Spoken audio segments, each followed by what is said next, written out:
Você já assistiu WALL-E? Wall-E.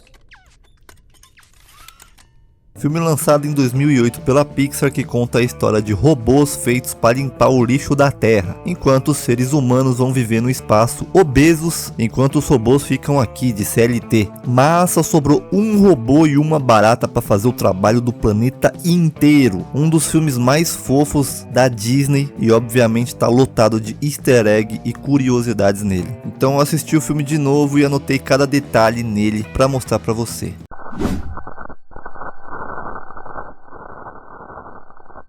O filme começa com a imagem do planeta Terra, com essa poeira de poluição em volta dele, e que parte dela, a grande maioria, são satélites. Cara, o filme foi lançado em 2008. Desse tempo pra cá, aumentou realmente muito o satélite em volta do nosso planeta. E a gente achava que muita coisa que aparece em WALL-E era apenas coisa de ficção e que nunca aconteceria nos dias atuais. Mas hoje, 16 anos depois do lançamento do filme, a gente vê que tá cada vez mais perto dessa realidade, de muita coisa na verdade. Vou falando sobre isso ao longo do vídeo. A câmera vai passando por várias montanhas de lixo e dá pra ver que os caras tiveram a audácia de tentar fazer energia eólica, uma energia limpa, em cima de uma montanha de lixo. Tem também usinas nucleares construídas em cima dos montes de lixo. Dá pra ver que a situação do lixo saiu tanto de controle, o pessoal foi construindo tudo em cima da montanha de lixo. E parar pra pensar que eles provavelmente encheu tanto o planeta de lixo que tiveram que começar a amontoar tudo dentro das grandes cidades, perto dos prédios e arranha-céu, até passando o tamanho delas. A música tocando ao fundo é do filme Hello Dolly. Filme que aparece depois na casinha do WALL-E. Filme esse que o WALL-E adora. É uma homenagem a um trabalho teatral na época do ensino médio de Andrew Stanton, o diretor do WALL-E. Então a gente conhece o nosso amiguinho WALL-E, que por ser amarelo, os animadores tiraram a maioria das cores do resto da Terra, para ele ter um pouco mais de destaque. A gente descobre também que ele é o último que ficou no planeta Terra trabalhando de CLT. Os parça dele ali, tudo parou de funcionar. Por isso que talvez ele esteja tanto tempo vivo. Ele sai pegando as peças dos amigos mortos dele. Meio sombrio isso, né? E vale a pena citar também que ele tem um pet, uma baratinha. Talvez o problema no planeta Terra não tenha sido somente o grande nível de lixo, mas algo nuclear também, já que a barata ficou viva. Só a barata ficou viva. E a gente sabe que as baratas seriam as únicas que sobreviveriam a uma explosão nuclear, por exemplo. E aqui aparece a By and Large, com uma loja gigantesca, tem posto de gasolina, dá pra ver que até tem nota de dinheiro e banco. Simplesmente uma monopolização. A empresa já dominou tudo. Coisa que a gente vê isso muito nos dias de hoje. Grandes empresas donas de outras empresas que dominam praticamente tudo. E a gente vê que ela sempre esteve por aí. Ela aparece nas pilhas do Buzz em Toy Story 3, apareceu no filme dos carros, ou seja, ela sempre esteve por aí crescendo até chegar onde chegou, dominando absolutamente tudo. E os anúncios incentivando as pessoas a deixarem a Terra, que tá super povoada e poluída, é uma referência a Blade Runner de 1982. Então a gente conhece a casa do WALL-E e nele tem um significado do nome dele, que são siglas: Waste Allocation Load Lifter Earth Class, que em português seria alocação de resíduos, elevador de carga, classe da Terra. Aproveitando também, o nome da Eva é avaliador de vegetação extraterrestre. E já dentro da casa do WALL-E, dá pra ver que tem um bonequinho do Rex de Toy Story. Dá pra ver que ele gosta de colecionar muita coisa. Esse relógio também pode ser uma referência à Bela e a Fera. O WALL-E tem um iPod para assistir o filme dele, e a gente sabe que a Apple no começo foi comprada pelo Steve Jobs, o dono da Apple, então o filme tem algumas referências à empresa. E outra coisa interessante, quem desenhou o design da Eva foi Jonathan Ive, que é só um dos artistas que fez o design do iPhone, do iMac e do iPod. Essa TV é uma referência ao filme Brasil, um filme que na verdade não é uma TV. Se você reparar bem, é uma lupa que aumenta a imagem do que está atrás dela, coisa que a gente vê lá no filme Brasil, um filme. E se você reparar ali atrás tem uma parada com 4 bolas de tênis. É uma referência ao Carl de Up, Altas Aventuras. Aquela paradinha que ele usa para se apoiar para andar. Não, isso aí não é o garfinho do Toy Story 4. Aqui uma lancheira do Buzz Lightyear. Então ele é? É. E o Twink. Tem uma lenda lá fora que fala que de tão artificial que é esse bolinho, ele poderia durar anos. E aqui é justamente uma piada sobre isso. 700 anos depois o bolinho estaria aí para ser comestível. Então quando ele acorda com preguiça, robô com preguiça. Ali atrás tem um Mike Wazowski de Monstros S.A. E eu até entendo o robô tá com preguiça. Imagina só você trampar em uma empresa sozinho, sendo o único CLT do planeta inteiro, e você tem que limpar um planeta inteiro, sozinho. Até eu ficaria com preguiça. Mais uma referência da Apple, quando ele termina de carregar, é o mesmo barulho que os aparelhos da Apple fazia lá na época de 90, 2000, quando terminava de carregar. Imagina você sobreviver a uma guerra nuclear, mas morrer esmagado pelo Wall-E. Inclusive aqueles cones que estão ali é uma referência a Toy Story 2. Mais especificamente essa cena aí, ó, dos cones. Aqui tem um pote de óleo da Liquiless, mesma marca que patrocinava alguns carros no filme Carros. E aqui, já sem cor, a scooter do Skinner, aquele chefe anão do Ratatouille. E aqui no fundo tem um Mickey escondido. Então ele encontra uma plantinha e um pouco de terra, que provavelmente está viva porque está dentro da geladeira, sei lá. Inclusive a musiquinha que toca quando ele pega a planta é uma música parecida com uma que toca no filme ET, o Extraterrestre, fazendo assim uma referência. Então o Wall-E conhece a Eva, que sai em busca de vida vegetal na Terra. O Wall-E se apaixona à primeira vista e ela quase mata o Wall-E. Então ela faz o mesmo movimento feito por Robocop. Ela quase mata o Wall-E de novo, e aparentemente o Wall-E gosta de mulher surtada, porque ele se apaixona mais ainda depois disso. Ela sai rastreando tudo, dorme e quando acorda vê isso. E aqui dá pra ver uma referência à luminária Luxo Jr. da Pixar, mas a Eva caga pra ele. É da hora o Wall-E dando um chute porque ficou puto com isso e os ferros caem nele.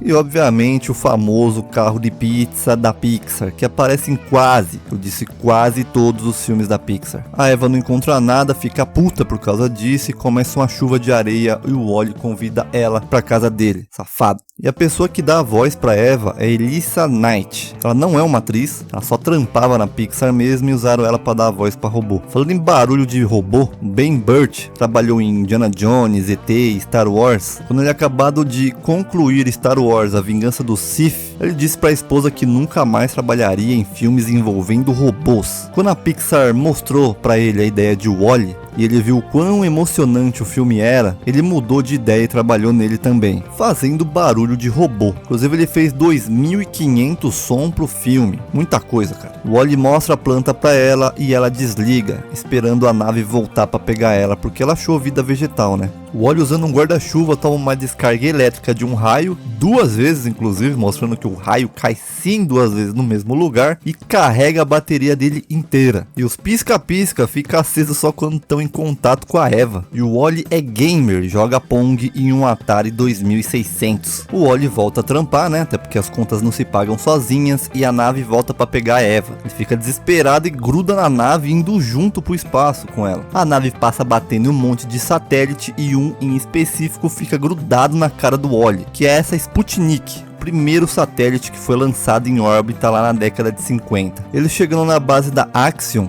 e atracando nela é uma referência a Millennium Falcon sendo puxada para a Estrela da Morte. Inclusive a trilha sonora que toca aqui é para mostrar que é justamente uma referência a eles. Eles, no caso, Star Wars.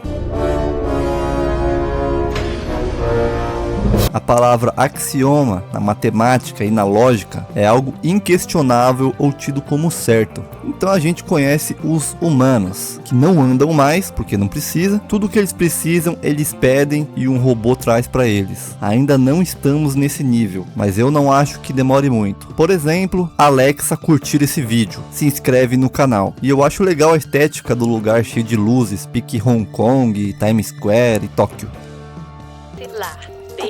BEBBNE, sua melhor amiga. E as crianças aprendem isso quando pequenas. Vai ver, foi assim que essa empresa cresceu tanto, fazendo lavagem cerebral desde cedo nas pessoas. Geralmente quando as pessoas estão dormindo ou com a tela na cara delas no mundo digital, elas ficam com a roupa azul. E quando acordam e estão no mundo real, elas estão com a roupa vermelha. Isso na verdade é uma referência a Matrix. Quando Morpheus oferece a pílula azul pro Neo, ele ficaria na Matrix, dormindo e vivendo uma mentira. E se ele escolhesse a vermelha, ele acordaria para a realidade e despertaria da Matrix. Esse computador digitando aí no teclado e só tem 0 e 1. Computadores geralmente fazem seus cálculos de forma binária, que é usado só o 0 e o 1. Então a gente vai para a sala de comando e a gente encontra o vilão do filme pela primeira vez. Esse controle chamado Auto. Ele dá uma escaneada na Eva e aparece a sigla A113. Mais um easter egg que aparece na maioria dos filmes da Pixar. É uma sala do Instituto de Artes da Califórnia que os fundadores e a maioria dos animadores estudaram lá. Que no filme esse código é usado como um código para nunca mais voltarem para a Terra. A gente descobre isso um pouco mais na frente. Não voltem para a Terra. Repetindo, não voltem para a Terra. Ele vai então chamar o capitão, mas se você reparar, dá pra ver que a Auto fala com esse robozinho aqui antes, falando provavelmente pra ele pegar a planta da Eva e levá-la embora pro capitão não saber, e eles continuarem no espaço sendo controlados pra sempre. Que inclusive o plano mesmo dos seres humanos era ir pro espaço, passar 5 anos,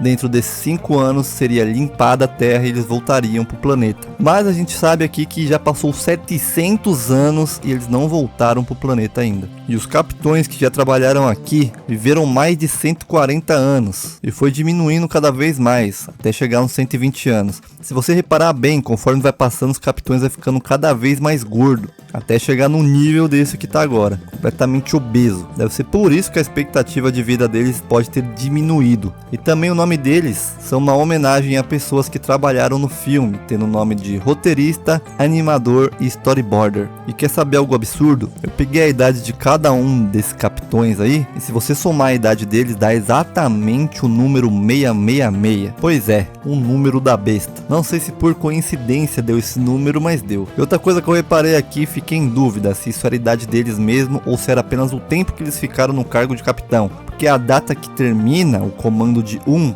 ano depois o outro já começa. Então eu acho que na verdade aqui é o tempo que eles passaram como capitões. Então a expectativa de vida deles é maior que 140 anos. Passenger count. Unchanged. Regenerative food buffet. Unchanged. A voz do computador em inglês é a voz da Sigourney Weaver, a Ripley do filme Alien. E ela dá a voz justamente porque o computador na Nostromus também tem uma voz parecida. The emergency destruct system is now activated. E mais pra frente acontece isso. 20 seconds to self-destruct. Algo parecido que acontece no filme Alien. E o Alto é uma paródia do HAL 9000 do filme 2001, Uma Odisseia no Espaço. Também lembra GLaDOS do jogo Portal. E se você reparar bem, vai ver que o terno do capitão ele teria que usar colocando os braços e tal, normal. Ele usa apenas um botão e fica como se fosse uma capa. Obviamente porque ele ficou obeso. E aqui tem um erro nessa cena. O capitão aperta o botão verde ali e a Eva é acordada. Ela levanta e tal, tá funcionando certinha. O Wally até dá o livro de instrução pro capitão e quando o Wally vai se afastar por debaixo da mesa, dá pra ver que a Eva ali atrás ainda estaria amarrado. Erro de continuidade aí, né, Pixar? E o jeito que fala BNL lembra bastante a fala da Saga. Então a gente descobre que o Alto tá realmente com segundas intenções, a planta sumiu e o capitão manda a Eva pra manutenção e o Wally pra limpar. O Wally vendo por uma cortina meio embaçado tudo que tá acontecendo do outro lado, que pro Wally parece uma coisa absurda, do outro lado a gente tá vendo que não tem nada de absurdo, é uma referência a essa cena incrível de Austin Powers. Eu acho legal que ele é muito inspirado no Mr. Bean também, o jeito cômico ele não fala nada. E o Wally se guiando com um extintor de incêndio no espaço é referência ao filme Titã de 2000. O capitão falando as coisas incríveis da Terra, que eles não têm no espaço mais, como dançar, plantar coisa, fazer o que quiser, andar, o que seja. E eles ficam maravilhados com isso, né? Coisa que os humanos já tiveram e não tem mais. Isso no filme do Wally, porque na vida real a gente tem sim. Então aproveite quando você tá aqui, enquanto a gente tem e pode, tem saúde, e faz o que tiver que fazer, cara. Dança, fala, canta, se mexe, esquece a vergonha, vai lá e aproveita a vida. Agora o Wally e a Eva são vistos como uma ameaça e o capitão vê como que a Terra realmente tá, e que não é como ele imaginava. E o Wally e a Eva são jogados no lixo. Chegando no lixo, aparecem esses ratinhos que andam na Eva, com a aparência de mouses da Apple. E legal que o nome deles é Remy, uma referência ao ratinho do Ratatouille, o Remy, filme lançado um ano antes. E esse robozão é tipo o Wally, só que maior. E o nome dele é o Wola, com um A no final. Isso porque ele trabalha dentro da Axion. E o Wally é com E porque ele trabalha na Terra. Começa uma luta intensa entre o Alto e o Capitão. a Eva e o Wally tentam colocar a planta no lugar indicado e o Walter inclina a nave pro pessoal cair pro lado. Cena que lembra bastante Titanic, mas também pode ser um erro, porque se eles estão no espaço, a gravidade não seria igual ao da Terra. Logo, se inclinar a nave, não faria eles cair pro lado, né? Mas enfim. Então o capitão levanta e anda pela primeira vez ao som de Assim Falou Zaratustra, também usado em 2001, Uma Odisseia no Espaço. Que inclusive, essa cena era uma piada apenas, no caso a música, né? Mas na exibição de teste, alguém da plateia levantou o punho em triunfo, então eles deixaram no filme. Então eles conseguem finalmente colocar a planta lá e liga a hiperforça para ir pra Terra, da mesma forma feita em Star Wars. Porém o Wally ficou dodói, e a Eva ficou triste por ter perdido ele. Então ela tenta de toda forma ligar ele de novo, trocando a peça e tal. E ele até volta a funcionar, mas é como se ele tivesse sofrido um reset de fábrica. Então ele volta a trabalhar normalmente, até que a Eva pega na mão dele, dá um beijo nele e sai uma faísquinha, se você perceber bem. Então ele volta ao normal. Acho que esse choquinho que deu nele, quando ela deu beijo nele, foi como se fosse uma transferência de dados pra ele. É uma das cenas mais lindas que eu já assisti na minha vida. E são robôs animados, pelo amor de Deus. E os créditos do filme é muito criativo também, porque a humanidade, agora ali no planeta Terra, vai recomeçar do zero, né? Então demonstra a história deles por artes. Então a primeira arte seria as artes rupestres, que os humanos já encontraram em cavernas, mostrando eles aprendendo a fazer fogo